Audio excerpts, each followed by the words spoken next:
بسم الله الرحمن الرحيم. ومن أحسن قولا ممن دعا إلى الله وعمل صالحا وقال إنني من المسلمين.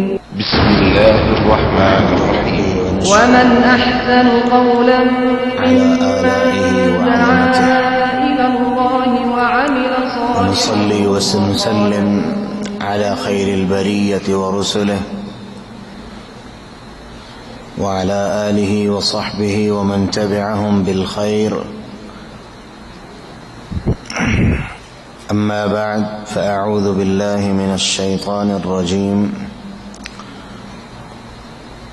وما خلقت الجن والإنس إلا ليعبدون. حضرات گرامی، اللہ کا خاص فضل و کرم، پہلے تو تمام احباب یہ جو بکھر کے بیٹھے ہوئے ہیں یہ قریب قریب آ جائیں، کتنے اچھے لگیں گے اکٹھے بیٹھے انشاءاللہ.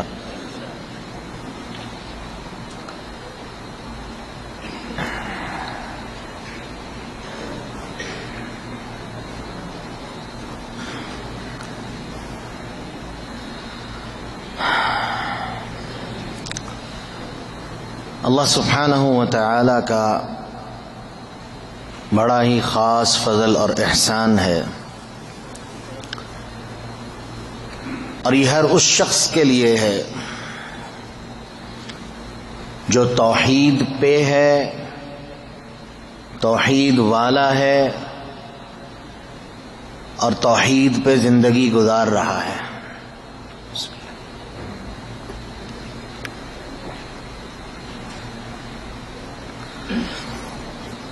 کتنے لوگ ہمارے ارد گرد ہمارے معاشرے میں ایسے موجود ہیں جن کی زندگی، جن کا معاملہ ہم اپنی آنکھوں سے دیکھتے ہیں کہ وہ جہالت کے اندر ڈوبے ہوئے اور قبر پرستی میں ایسے مگن ہیں کہ توحید نام کی کوئی چیز اولن تو وہ جانتے ہی نہیں، اگر جانتے ہوں تو ان کے لیے اتنی عجیب اور اجنبی چیز ہے کہ وہ اس کو قطعاً قبول کرنے کے لیے تیار نہیں. رب العالمین کا احسان یہ ہے کہ اس نے ہمیں کس پہ پیدا کیا؟ کل مولود یولد علی الفطرہ، ہمیں فطرت پہ پیدا کیا، اسلام پہ پیدا کیا، یہ اس کا انعام ہے. لیکن اب ہماری گھروں میں جہالت، ہمارے مسائل میں جہالت، ہمارے معاملات میں جہالت، ہر چیز میں جہالت، کہ نتیجہ کیا ہوا کہ ہمارے بڑے جو جس عقیدے پہ تھے، جس طریقے پہ تھے، اولاد بھی ان کی دیکھا دیکھی اسی طریقے پہ چل نکلی. رسول اللہ صلی اللہ علیہ وسلم نے یہی تو بات ہمیں سمجھائی، کل مولود یولد علی الفطرہ. زندگی کا جب آغاز ہوا تو وہ فطرت پہ ہوا، اور انسان کی فطرت کیا ہے کہ اللہ رب العالمین نے اس کو مسلمان پیدا کیا ہے، اپنا بندہ بنا کے پیدا کیا ہے. اور اس سے پہلے ہم سب کے سب، ہمیں یاد نہیں، اللہ کے رسول نے ہمیں صاف لفظوں میں کہا تمہیں یاد نہیں، لیکن آپ اپنے بارے میں فرماتے ہیں مجھے یاد ہے. کیا؟ کہ رب العالمین نے ہمیں پوری انسانیت کو، آدم کی پوری اولاد کو پیدا کر کے اپنے سامنے کھڑا کیا، اور کیا پوچھا؟ الست بربکم، میں تمہارا رب ہوں یا نہیں؟ تو جواب کیا ہے؟ قالوا بلا، قالوا بلا. اللہ کیوں نہیں؟ وہاں رب سامنے موجود ہے، انکار کی گنجائش نہیں. لیکن دنیا میں آئے سب کچھ بھول گئے، اور سب سے پہلے کس چیز کو بھولے؟ اپنے خالق و مالک کو بھولے، جس کا ہم پہ سب سے زیادہ اور سب سے اہم حق جس کا ہم پہ تھا وہ ہمارا خالق اور مالک تھا، ہم اس کو بھول گئے. نتیجہ آج ہمارے سامنے قبر پرستی کی شکل میں، جہالت کی شکل میں ایسی جاہلانہ چیزیں، بلکہ ایسی حرکتیں تو جانور کرنا پسند نہ کریں جن کو کر کے تفاخر کے ساتھ اور فخر کے ساتھ یہ کہا جاتا ہے یہ اسلام ہے، حقیقی اسلام ہے جو ہم کر رہے ہیں اور ہم دکھا رہے ہیں. وہ خرافات اللہ کی قسم کبھی بھی محمد عربی صلی اللہ علیہ وسلم کا دین اور طریقہ کبھی نہیں ہو سکتا۔ کل ایک میسج آیا مجھے، اس کے اندر کیا لکھا ہے کہ ایک شیر قبر پہ کھڑا ہے، اور کیا دکھایا گیا ہے کہ شیر کے نیچے جملہ لکھا ہے کہ قبر پرستی کرنے والے شیر ہوتے ہیں، کتے مزاروں پہ نہیں جاتے۔ اعوذ باللہ، کیا مطلب؟ حقیقت تو اسے بھی سمجھ نہیں جس نے یہ جملہ لکھ دیا۔ اللہ کی قسم انسان سے زیادہ جانور اپنے رب کو پہچانتا ہے، اور اللہ رب العالمین قرآن مجید میں بیان فرماتے ہیں کل قد علم صلاته وتسبیحہ، ہر جانور اللہ رب العالمین کی تسبیح بیان کرتا ہے، حمد و ثنا بیان کرتا ہے، عبادت کرتا ہے، لیکن نہ تمہیں سمجھ ہے نہ تم سمجھنے کے قادر ہو کہ اللہ نے رب العالمین نے ان کے ساتھ اور اپنے ساتھ خاص کیا ہے، اور وہ رب کی عبادت میں مصروف ہیں۔ یہ ایک انسان ہی ہے جس کے بارے میں اللہ رب العالمین نے قرآن مجید میں دو باتیں کہیں۔ کیا کہا؟ ان الانسان لظلوم کفار، ان وکان الانسان ظلوما جہولا، انسان ظالم ہے اور کفر کرنے والا ہے۔ وکان الانسان ظلوما جہولا، انسان ظالم ہے اور جہالت پہ مبنی زندگی گزار رہا ہے۔ یہی وہ حقیقت ہے جو آج ہمارے سامنے موجود ہے۔ اسی حقیقت کو لوگوں کو سمجھانے کے لیے، لوگوں کو آشنا کرنے کے لیے آپ احباب کے ذریعے سے، آپ احباب کے تعاون سے، آپ کی محبت سے ایک دروس کا سلسلہ ہم نے شروع کیا، جس میں خاص طور پہ لقمان علیہ السلام کے جو نصائح اور وصیت تھی اپنی اولاد کے لیے، اپنے بیٹے کے لیے، ان سے ہم نے سلسلہ شروع کیا، اور جس میں پہلی بنیادی چیز جو حقیقتاً ایک آغاز ہے، بنیاد ہے، توحید، وہاں سے ہماری بات شروع ہوئی۔ الحمدللہ یہ سلسلہ کتنی دیر تک چلا اور مکمل ہوا۔ آج اسی کے سلسلے میں آپ سے کچھ باتیں سوالات کی شکل میں کریں گے، تاکہ یہ پتہ چل جائے کہ کون بڑی توجہ کے ساتھ یہاں بیٹھ کے سنتا رہا ہے، کیونکہ رسول اللہ صلی اللہ علیہ وسلم نے ایک بڑی خوبصورت بات کہی ہے۔ جب آپ نے خطبہ حجۃ الوداع ارشاد فرمایا تو آپ نے فرمایا بھئی جو یہاں موجود ہے جو اسے جا کے بتائے جو یہاں موجود نہیں۔ کیوں؟ فرمایا بعض دفعہ جس کو بات سنائی جاتی ہے وہ زیادہ اچھی طرح بات کو یاد کر لیتا ہے اس شخص کی نسبت جو سامنے بیٹھ کے سن رہا ہوتا ہے۔ رب سامع اوعى من سامعه، کہ کوئی یاد کرنے والا بعض دفعہ ایسا ہوتا ہے جو بیان کرنے والے سے زیادہ اچھی بات کو یاد کر لیتا ہے۔ اس لیے یقیناً آپ احباب نے ان باتوں کو جہاں جہاں تک استطاعت تھی پھیلایا، لوگوں کو پہنچایا، اللہ کے دین کی اور اللہ کی امانت سمجھتے ہوئے لوگوں تک پہنچایا۔ اللہ سبحانہ و تعالی اس حوالے سے جتنی آپ احباب کی کوششیں ہیں، منتظمین کی کوششیں ہیں، اہل المسجد کی کوششیں ہیں، اللہ رب العالمین اپنی بارگاہ میں قبول فرمائے۔ آپ احباب کا یہاں آنا، سننا سنانا اپنی بارگاہ میں قبول فرمائے۔ دوسری ایک چیز نقطے کے طور پہ بیان کر کے پھر ہم اپنے اگلے سلسلے کی طرف چلتے ہیں۔ دینی مجالس میں شرکت کرنا، دروس کو سننا، اس سے دو فائدے ہوتے ہیں۔ نمبر ایک، انسان کا حافظہ یہ کھلتا ہے، بشرطے کہ وہ یہاں آئے اور پوری دل جمی اور پوری توجہ کے ساتھ آئے۔ کتنے محدثین گزرے ہیں، امام بخاری، امام مسلم وغیرہ وغیرہ، 10 لاکھ حدیثیں امام احمد ابن حنبل کو یاد تھیں، 10 لاکھ احادیث یا 8 لاکھ احادیث امام بخاری کو یاد تھیں۔ کیوں؟ یہ فطرت ہے کہ جب انسان اللہ کے دین سے محبت کرتا ہے رب العالمین اس کے دماغ اور سینے کو اس کے اپنے دین کے لیے کھول دیتے ہیں، اور اللہ نے قرآن مجید میں وعدہ کیا ہے من یرید اللہ ان یہدیہ یشرح صدرہ للاسلام، جس کے بارے میں اللہ ہدایت اور خیر اور بھلائی کا ارادہ کرے تو کیا کرتے ہیں؟ اس کے سینے کو اسلام کے لیے کھول دیتے ہیں۔ یہ اسلام کے لیے اللہ سینے کھول دیتا ہے جب آپ اس مجالس میں شرکت کریں۔ دوسری چیز، قرآن مجید کی کئی آیات یاد ہو جاتی ہیں، کئی احادیث یاد ہو جاتی ہیں، اور ان سب سے بڑھ کے جو یہاں سے جو ملتا ہے ہماری رہنمائی کے لیے اور اس کے ذریعے سے ہم لوگوں کی رہنمائی کی کوشش کرتے ہیں، اس سے زیادہ خیر کا کوئی کام، خیر کی کوئی مجلس، خیر کی کوئی جگہ، خیر کی کوئی درسگاہ وہ کوئی نہ ہو سکتی ہے۔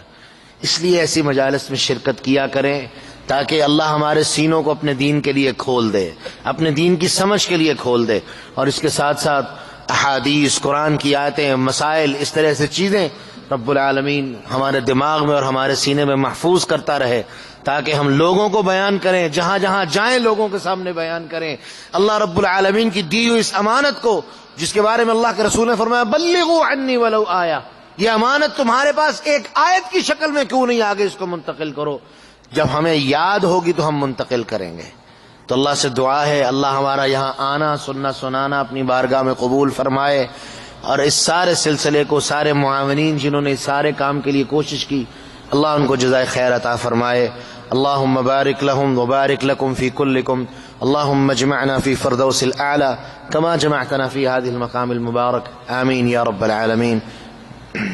شیخ صاحب نے سوال ہے، لقمان علیہ السلام نے اپنے لڑکے کو یہ نصیحتیں کیوں کی، اور کیا ہم پر بھی یہ نصیحت کرنا ضروری ہے؟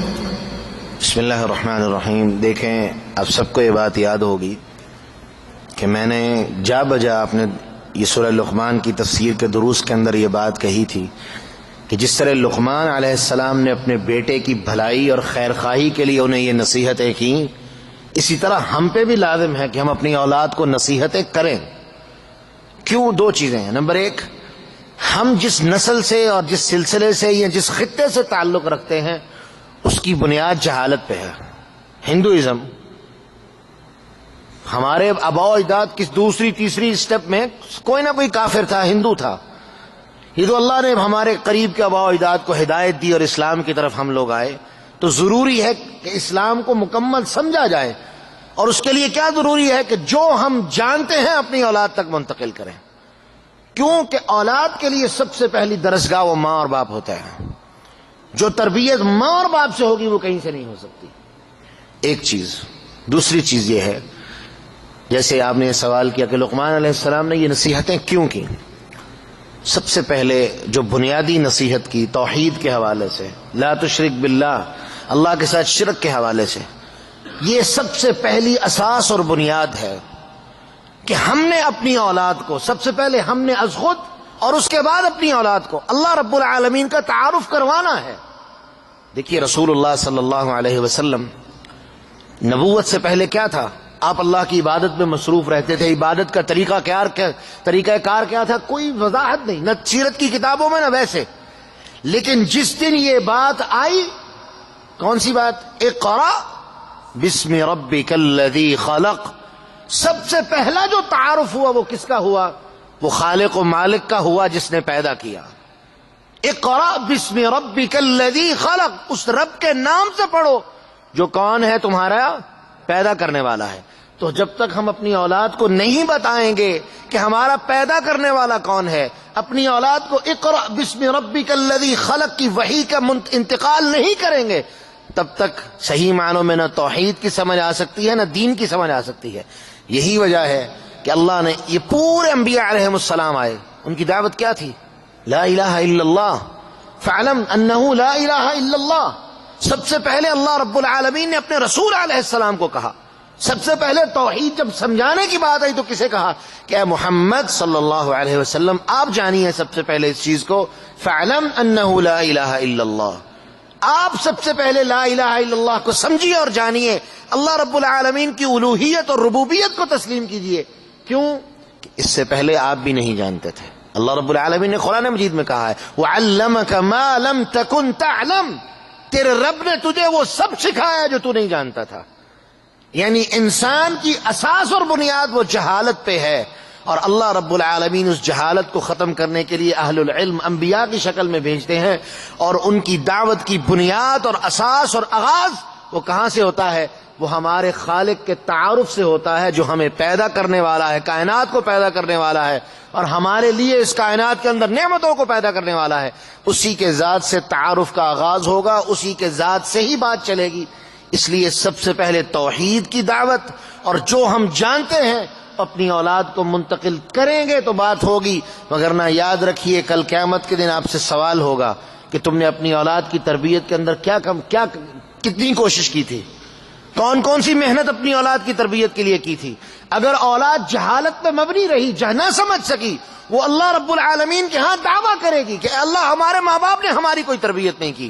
اس دن ماں باپ کیا جواب دیں گے کہ اللہ ہم ان کو آکسفورڈ یونیورسٹی میں بھیجتے رہے، ان کو بہترین قسم کی یونیورسٹی اور کالج میں بھیجتے رہے، یہ کہیں گے رب العالمین کے ہاں یہ جواب نہ مقبول ہوگا نہ یہ عذر قابل قبول ہوگا۔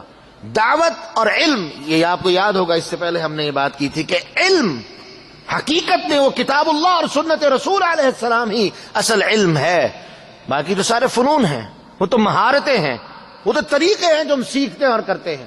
تو علم جب تک اپنی اولاد کو منتقل نہیں کریں گے، اللہ سبحانہ و تعالی قرآن مجید میں فرماتے ہیں واللہ اخرجکم من بطون امہاتکم لا تعلمون شیئا، اللہ تمہیں تمہاری ماؤں کے پیٹوں سے نکالتا ہے کس حال میں کہ تم کچھ نہیں جانتے۔ یہ انسان کی اساس اور بنیاد ہے، جہالت۔ تو پہلے جیسے جیسے انسان منزلوں کو طے کرتا ہے، بڑھتا ہے، آگے جاتا ہے، خود سیکھتا ہے، اسی لیے اس پہ ضروری ہے کہ جو وہ خود سیکھے اپنی اولاد کو درجہ بدرجہ اس کی عمر کے حساب سے منتقل کرے، کیونکہ یہ ذمہ داری اور مسئولیت ہے جو اللہ رب العالمین کی طرف سے اس سے ہے۔ اسی لیے لقمان علیہ السلام نے اس مسئولیت کو پورا کرتے ہوئے اپنے بیٹے کو یہ ساری نصیحتیں کیں، اور بنیادی نصیحت سے آغاز کیا، اور وہ کیا تھا؟ لا تشرک باللہ، اللہ کے ساتھ شرک نہیں کرنا۔ رب کا تعارف سب سے پہلے اور بنیادی اور اساسی وصیت تھی جس سے لقمان علیہ السلام نے آغاز کیا۔ جزاک اللہ خیر۔ شیخ، ہمارے معاشرے میں ایک بات مشہور ہے کہ بزرگ جو زندہ بزرگ ہوتے ہیں ان سے تو نہیں مانگتے کہ مجھے نفع نقصان پہنچا دو، لیکن کیا مرنے کے بعد بزرگ لوگوں کے اندر کرامت آ جاتی ہے، وہ لوگوں کو نفع نقصان کے مالک بن جاتے ہیں، کیا ایسا ہوتا ہے؟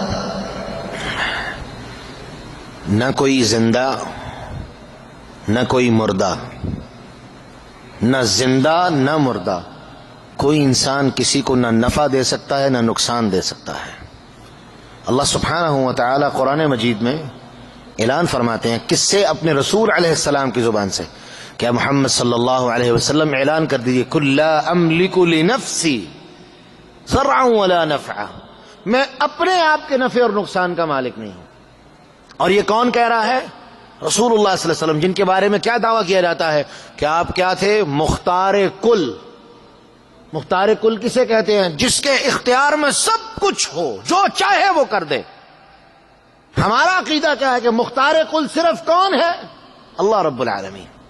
اللہ رب العالمین کی صفات ذاتی، کوئی بھی جو صفات ہیں ان میں سے کوئی صفت اللہ رب العالمین نے کسی انسان کو نہیں دی، حتیٰ کہ محمد الرسول اللہ صلی اللہ علیہ وسلم کو بھی اللہ نے کوئی صفت نہیں دی۔ ہاں، جو کوئی صفت اللہ نے دی اللہ کے رسول نے ہمارے سامنے بیان کر دی، اور وہ کیا تھا؟ غیب کی چند ایک خبریں، اس کے بعد معجزات، یہ ساری چیزیں رسول اللہ صلی اللہ علیہ وسلم نے ہمارے سامنے بیان کر دی۔ یہ آپ کب کہہ رہے ہیں؟ جب آپ زندہ ہیں، لوگوں کے سامنے موجود ہیں، صحابہ کے سامنے موجود ہیں۔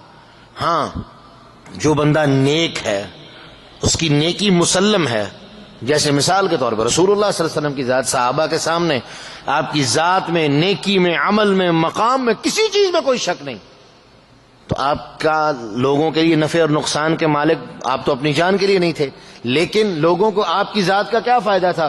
لوگ آتے اور آگے کیا کہتے؟ اللہ کے رسول میرے لیے دعا کر دیجئے کہ اللہ میری اس مشکل کو آسان کر دے۔ یہ ہمارا طریقہ ہے، ہمارے اسلاف کی روایت ہے۔ آج بھی اگر کوئی نیک آدمی ہے جسے ہم نیک سمجھتے ہیں، ہم اس کے پاس جائیں اور اسے جا کے کہیں اے حضرت، اے شیخ، میری مشکل ہے، آپ میرے لیے دعا کر دیجئے، اللہ میری مشکل کو آسانی میں بدل دے، تو اس کی دعا جو ہے، اس سے دعا کروانا یہ سنت ہے۔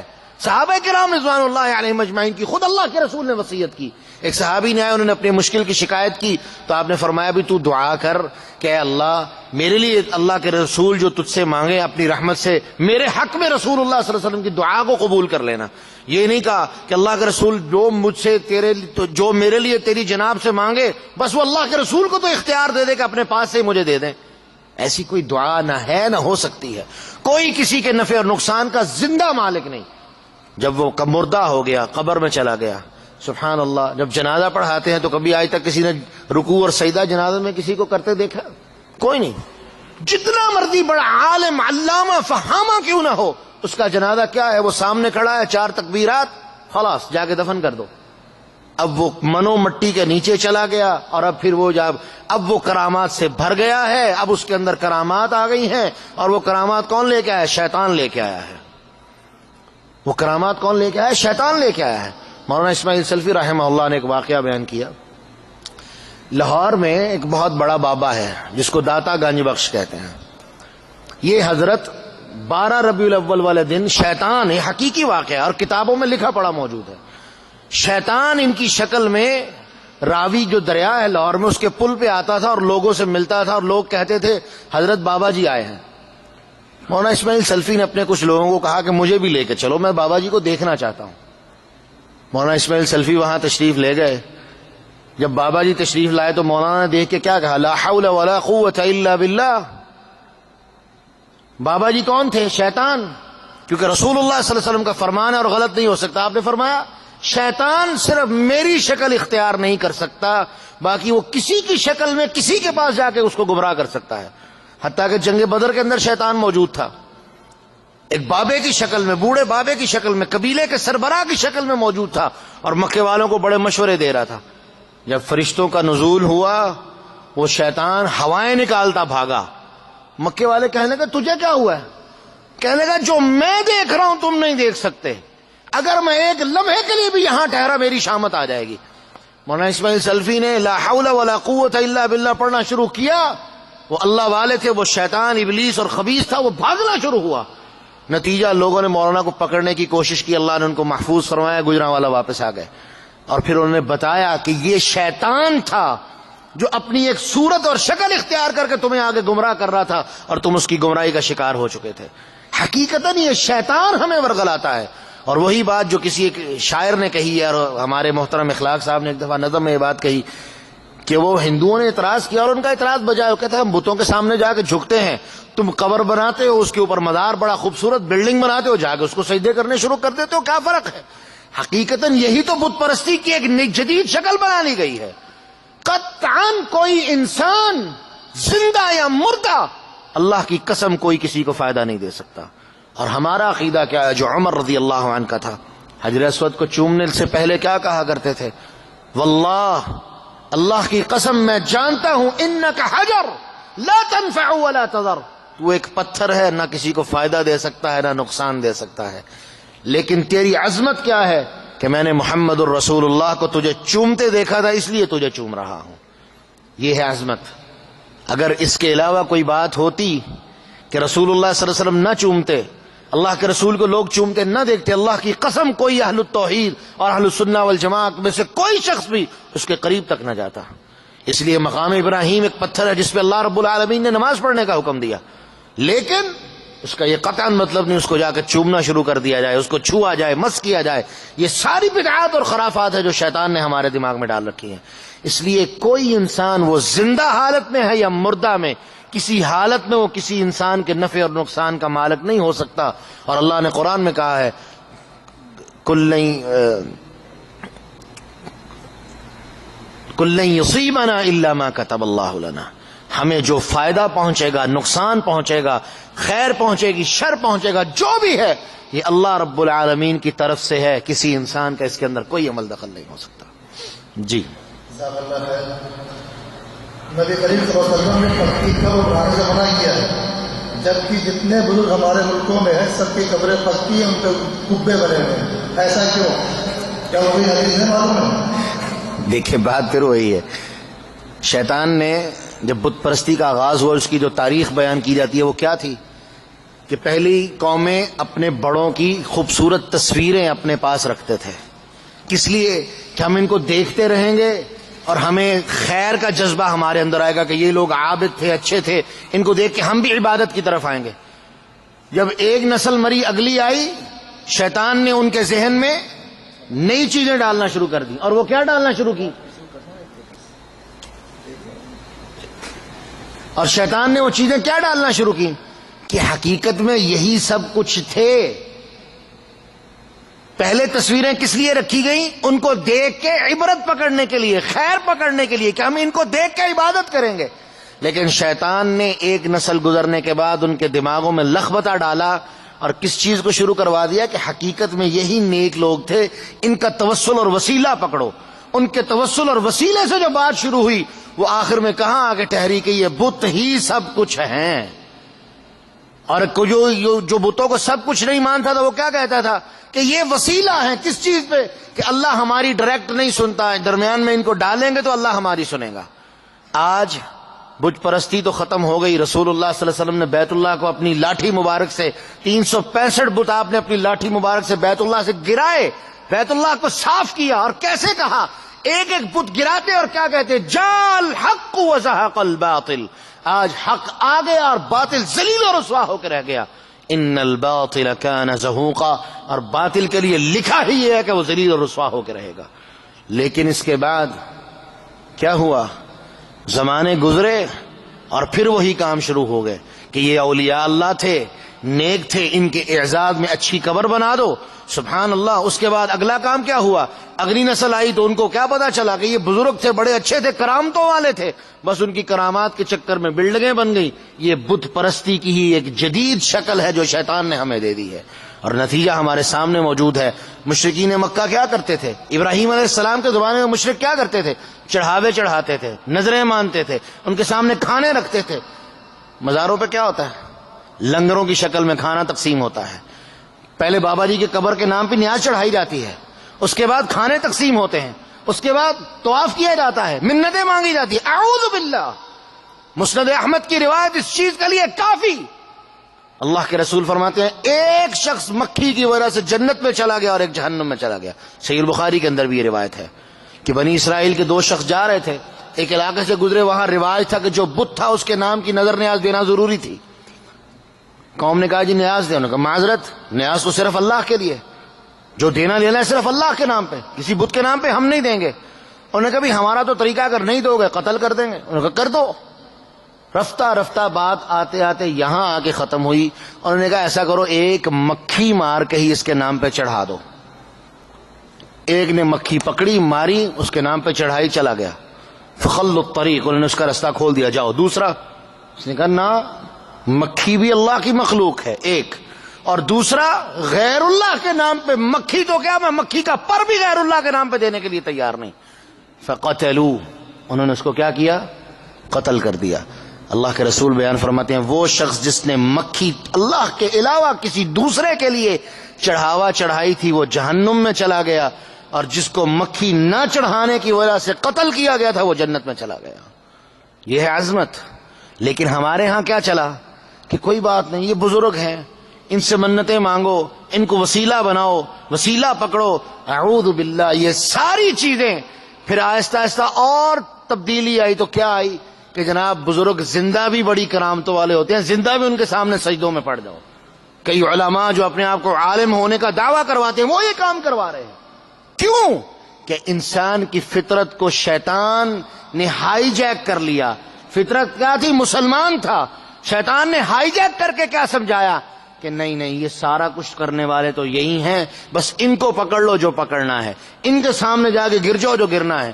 نتیجہ ہم ان کے سامنے نہیں گرے بلکہ انسانیت کی جو پستیوں کی انتہا تھی اس کے اندر جا کے گر گئے۔ اور رب العالمین نے کیا کہا، ثم رددناہ اسفل سافلین، وہی انسان جس کی عظمت کے لیے 4 قسمیں اٹھائیں، اسی انسان کے بارے میں اللہ نے کہہ دیا کہ آخر پہ ہم نے اس کو پستیوں اور ذلتوں میں دھکیل دیا۔ سبب کیا تھا کہ وہ شرک کرنے والا تھا۔ سبب کیا تھا کہ اس نے شرک کے لیے طرح طرح کے نئے نئے طریقہ کار ایجاد کیے تھے۔ وہ قبر پرستی کی شکل میں ہو، جتنا مرضی عظیم ہو، اللہ کی قسم وہ محمد الرسول اللہ سے عظیم نہیں ہو سکتا۔ اور آپ دعا کرتے گئے کیا، اللہم لا تجعل قبری عیدا، اللہ میری قبر کو میلہ گانا بنانا۔ اور آج آپ کی قبر مبارک 3 دیواروں کے اندر محفوظ ہے۔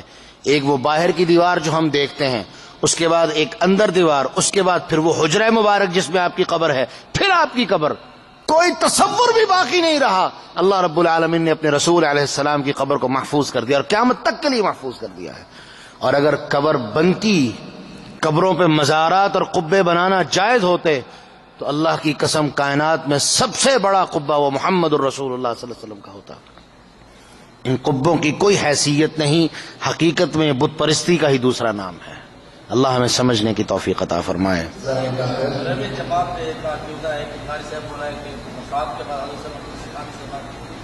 جی وفات کے بعد لا الہ الا اللہ، دیکھیں جی، جب انسان کے جسم سے روح قبض ہو جاتی ہے اس کے بعد اس کا دنیا سے تعلق ختم ہو جاتا ہے. اگر آپ نے کوئی بات کرنی ہوتی تو اس وقت کرتے جب صحابہ آپس میں اختلاف کر رہے تھے. کس بات پہ؟ کہ کیا رسول اللہ صلی اللہ علیہ وسلم کو کپڑوں کے سمیت غسل دیا جائے یا کپڑوں سے الگ کر کے غسل دیا جائے. تو اللہ رب العالمین نے پورے صحابہ پہ کیا کیا؟ اونگ طاری کی، نیند مسلط کی، اور آواز آئی کہ رسول اللہ صلی اللہ علیہ وسلم کے کپڑے نہیں اتارنے، ایسے ہی آپ کی ذات کو غسل دینا ہے. اگر آپ نے کلام کرنا ہوتا اس وقت کر سکتے تھے. بتا کیا چلا؟ یہ جھوٹ ہے، اللہ کے رسول کی ذات پہ الزام اور بہتان ہے. دنیا سے جانے کے بعد انسان کا دنیا سے کوئی تعلق باقی نہیں رہتا. جزاک اللہ خیر. شیخ لوگوں کو سوال پوچھنے ٹائم زیادہ ہو گیا جی تو کتنے سوال ہیں جی؟ چلیں ٹھیک ہے. یہ سورہ لقمان کا جو سلسلہ ہم نے کیا تھا اس کے شروع میں آپ کو یاد ہوگا ہم نے اناؤنس کیا تھا کہ آپ سے سوالات کریں گے اور پھر انشاءاللہ آپ کو کچھ کتابیں وغیرہ کی شکل میں انعام دیں گے. تو سب سے پہلا سوال یہ ہے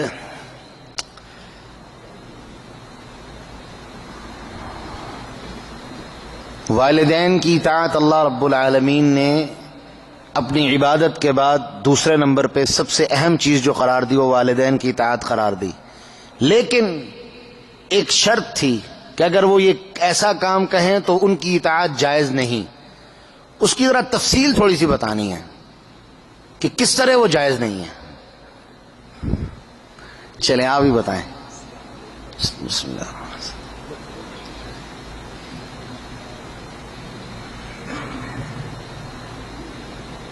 السلام علیکم ورحمۃ اللہ وبرکاتہ. والدین کے ساتھ اچھے سلوک کرو. اللہ رب العالمین قرآن مجید میں اپنے ذکر کے بعد پھر والدین کا ذکر دیا ہے. لیکن اگر کہ اللہ رب العالمین کی ذات کے ساتھ شرک کرنے کو کہے تب ان کی بات نہیں ماننا ہے. لیکن پھر بھی ان کا جو ہے ان کے ساتھ غلط سلوک نہیں کرنا ہے. السلام. ماشاء اللہ لا قوت الا باللہ. یہی اصل بات تھی کہ شرک نہیں کرنا اور اس کے بعد فرمایا والدین کے ساتھ بہترین سلوک کرنا ہے. ان کی بات کو نہیں ماننا لیکن سلوک بہترین کرنا ہے. اللہ تعالیٰ آپ کے علم و عمل میں برکت عطا فرمائے. دوسری بات یہ تھی یہاں پر ہم نے سورہ لقمان میں ایک بات کی تھی کہ لقمان علیہ السلام نے اپنے بیٹے کو کہا تھا وقصد فی مشیک، اپنی چال کے اندر میانہ روی اختیار کرو. اس کے ساتھ ملتی جلتی ایک اور آیت ہم نے یہاں بیان کی تھی. وہ آیت کون سی تھی اور اس کا کوئی مفہوم بتا دے.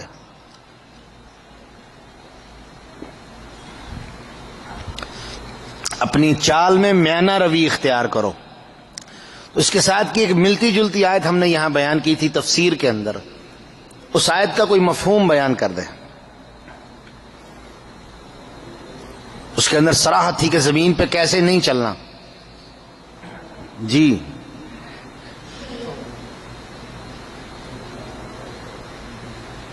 السلام اللہ. نظریں جھکائیں اور تکبر نہ کریں، اپنا سینہ نہ تانے. چلیں کچھ بات حل ہوگی کہ ولا تمشی فی الارض مرحا، زمین پہ اکڑ کے نہیں چلنا. انک لن تخرق الارض ولن تبلغ الجبال طولا. اس سے نہ تو زمین کو پھاڑ سکے گا نہ پہاڑوں کی بلندیوں کو پہنچ سکے گا. ماشاء اللہ لا قوت الا باللہ.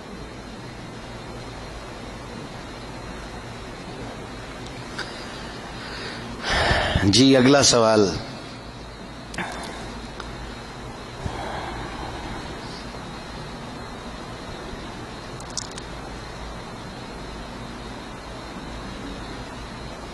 اللہ رب العالمین نے اسی صورت میں ایک بات کہی ہے کہ جب تمہیں تکلیف آ جائے تو اس پہ صبر کرو.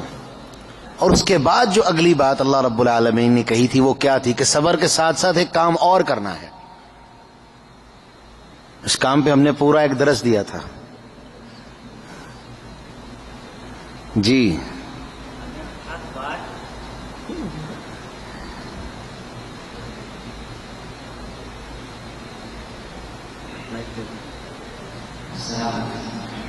اگر دین کی دعوت دینے میں ہم کو تکلیف آئے تو اس پہ صبر کرنا چاہیے. ٹھیک ہے. اس کے ساتھ ایک بات اور تھی کہ صبر کرتے کرتے ایک کام اور کرنا ہے. واتبع سبیل من اناب الی. اپنے راستے کو نہ چھوڑیں. کون سا رستہ؟ سیدھا ہے. یعنی اس میں اللہ نے حکم دیا تھا کہ صبر کرنے کے ساتھ ساتھ جو میری اتباع کا رستہ ہے اسے نہیں چھوڑنا. یعنی خود بھی تکلیف پہ صبر کرنا ہے اور میری اتباع کے رستے پہ چلتے رہنا ہے، کیونکہ یہ اتباع اور صبر دونوں چیزیں مل کے تمہیں مجھ سے ملا دیں گی. جزاک اللہ خیر. اللہ رب العالمین کے ہاں چھوٹی سے چھوٹی نیکی جو ہے اس کا سائز اس صورت میں بیان ہوا تھا. وہ کیا تھا؟ نہیں، سائز، نیکی کا سائز، اس کی بات ہو رہی ہے. اس صورت میں اللہ رب العالمین نے بیان کیا تھا کہ چھوٹی سے چھوٹی نیکی جو ہے اس کا اللہ نے ایک مثال دی تھی. وہ مثال کیا تھی؟ سائز کیا تھا؟ وہ نہیں، ہاتھ کھڑا کریں جو. جی میں نے سورہ لقمان کی بات کی. چلے آ جائیں آپ، اس میں بھی یہی بات ہے. آ جائیں. یا بنی انہا ان تک مثقال حبۃ من خردل، رائی کے دانے کے برابر بھی اگر کوئی نیکی ہوگی یاتی بھی اللہ اس کو لے کے آئے گا. ماشاء اللہ، لا قوت الا باللہ. ایک اور کر لیں کہ کافی ہے؟ ایک اور. سب سے بری آواز اللہ سبحانہ و تعالی. جی آپ بھائی، آپ پیچھے. گدے کی آواز نہیں، وہ ان کا تھا. جزاک اللہ خیر. آ جائیں.